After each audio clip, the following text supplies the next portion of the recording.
All right, today we're going to be working with value. Value has a lot of different meanings in the English language, but in art it means light and dark. And light and dark is very important when you're drawing. So we're going to do some practice exercises. What I need everybody to do is have your sketchbook and a pencil. If it has an eraser, that's great. A tissue or something like this for blending is helpful, but it's not required. And we're going to draw a circle. So if it helps to have something to trace, to draw a circle, you could find a cup or something like that that you can trace. All right, so if you need to pause the video to get those things, these are the 4 things that I have. You can go get them. As long as I've got my sketchbook, I'll kind of show you some of the drawings I've done. So if you're doing black and white pencil drawings, then changes in value are what is going to make your art look interesting and more realistic. You can use light and dark to show texture. It can also show space. So for example, if you're looking at a big landscape, things that are closer to you tend to look darker, and then as things get farther away, they get a little bit lighter in color. Just drawing Baby Yoda. So this is what we're going to do today. I've got a page that I practiced on already. So we're going to start with just some basic shapes. Shapes are 2-dimensional. And we're going to use value, which is light and dark, to make them look like forms. Forms are 3-dimensional. So we're going to take a circle and make it look like a sphere. We're going to take a square and make it look like a cube. And then we're going to draw a cylinder, a pyramid, and a cone. So the first thing that we're going to do is practice using our pencil to make some different values. All right, and again, this is the word we're learning, value. So to make different values with your pencil, you're just going to use different amounts of pressure when you draw. So if you push really hard, you can make a really dark value. If you just use kind of normal pressure, you can make a medium value. And if you press very lightly, you can make a very light value. So first thing I'd like you to do is just practice. Dark, medium, and light, trying to produce some different values. And if you notice, what I'm doing here is using the side of my pencil. When I'm drawing the shapes, I'll use the pencil like this, more like we do when we write. But for shading, if you hold it sideways and do this, it gives you a little bit more control over the pressure that you're using. So let's start with changing a circle into a sphere. And the first thing that we're going to do is we're going to decide which direction the light is coming from. So for my example, I'm just going to draw this arrow here to show the light is coming from over here. So there's an open window with sunlight or a lamp or something. We have to imagine that it's over there. All right, so let's start with our circle.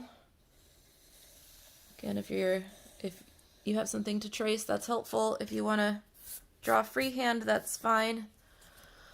All right, and if our light is coming from over here, then the darkest part of the circle is going to be away from the light. And this is a sphere, so everything's round, including the dark parts and the light parts. So I'm going to start with just a curve here. This is the part that's away from the light, so I'm just going to color in this part with a dark value. And then I'm going to switch to a medium value. And again, I'm still following this curvy shape for everything that I do. And then I'm going to switch to really light parts of the circle here. Okay, and here is where, if you want to use a tissue or something to blend it together, especially I find on the round shapes, it just makes it a little smoother and makes it look a little more real. But that's optional. All right, now if this is a sphere and there's light coming from this direction, it's going to cast a shadow. So that's another thing that's going to help make this look 3-dimensional, is if it's got a shadow. The shadow is going to be round too. Everything's round. And this is going to be my darkest value.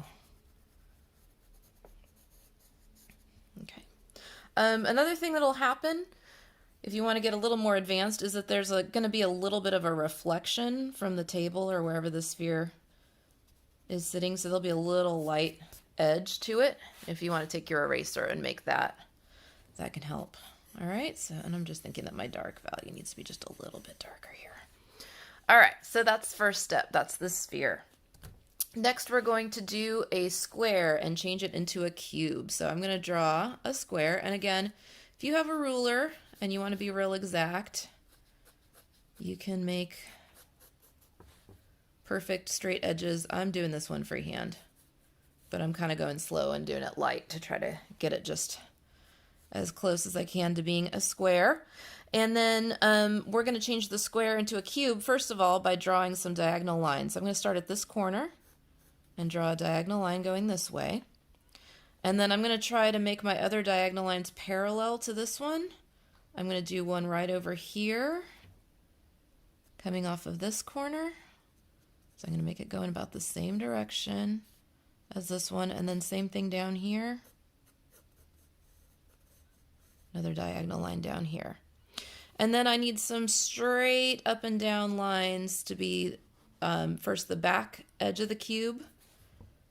So I want this to be as straight as I can make it. And then this one's going to be straight across parallel to here. Now if the cube has light coming from this direction, then this side is going to be the darkest. So here's where I'm going to put my dark value. I'm just going to color in this whole side of the cube. Make it dark. And the front part here is going to be the medium. That's getting a little more light than the side that I just colored in, but not a whole lot.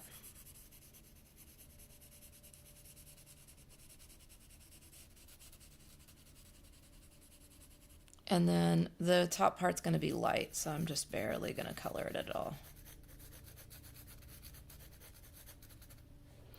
All right, and then I need my, let's make this a little darker for a little more contrast. Then I need my shadow, which is also going to be, well, it's going to be a rectangle. And it'll come just a little bit down here. All right, next let's draw a cylinder. So I am going to start with an oval. Ugh, I feel like that's a little dark. You know, in real life, things don't have a real strong edge like this. I'm having you draw the contours to make this a little easier, but I don't want it to be that dark. All right, so I'm drawing an oval, and then I'm gonna draw a line straight down from my oval. And then the bottom is going to be curved, and again, I'm going to try to make it match the top. So there's my cylinder. It's the kind of shape I would use if I was drawing a can or cup or something like that. If the light is coming from this direction, then this is going to be the darkest side. I do my dark value right here, and again, I'm making sure that the shading is the same shape as the object. So I'm just going to kind of imagine this dark part going around the edge of the cylinder. And then I'm going to switch to medium. And then really, really light. I feel like I need a little more contrast between medium and light. So I'm going to make this darker, and then I'm going to make this even darker over here. I went outside the lines a little bit, but that's okay. All right. That's a little better. And then really, really light on the top, just barely any shading at all. And again, for these round shapes, I like to blend it a little bit so that it looks smooth. But that's optional. And I'm going to just tighten up that edge a little bit. And then we've got a shadow that's going to be straight on the sides and round this end. I'm going to make that my darkest value.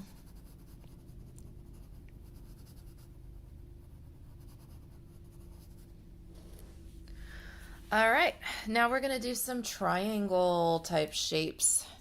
So first we'll start with a pyramid. So I'm gonna, ooh, it's not straight. I'm going to do, first I'm gonna draw a triangle, and then I'm gonna change it into a pyramid by I'm doing pretty much a straight up and down line here to be the back side, and then connect it with the top. And then if the light's coming from here, this is going to be the dark side. We can only see two sides of this pyramid. So we're just going to have a dark side and a medium side. So I'm coloring this in dark. And this is going to be medium.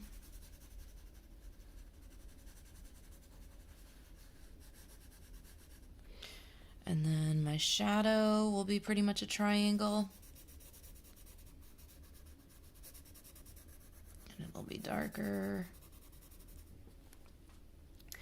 And last but not least, let's do a cone. So we're going to start with an upside down V. Again. But this time the bottom is going to be round. And we're going to, again, follow the shape of the object when we're doing the shading. So there's going to be a dark edge over here that's going to be kind of triangular shape. So it's narrower at the top and wider at the bottom. And then medium.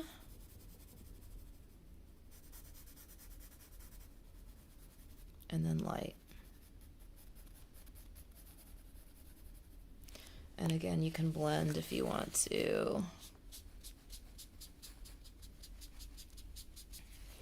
And then let's do a shadow that's also going to be pretty much a triangle.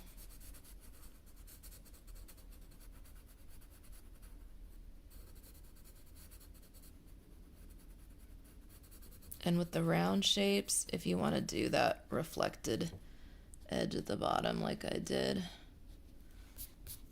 with the sphere. Forgot to include that here. Okay, so there we go. There's some basic shading. Have fun with this, and I can't wait to see what you make.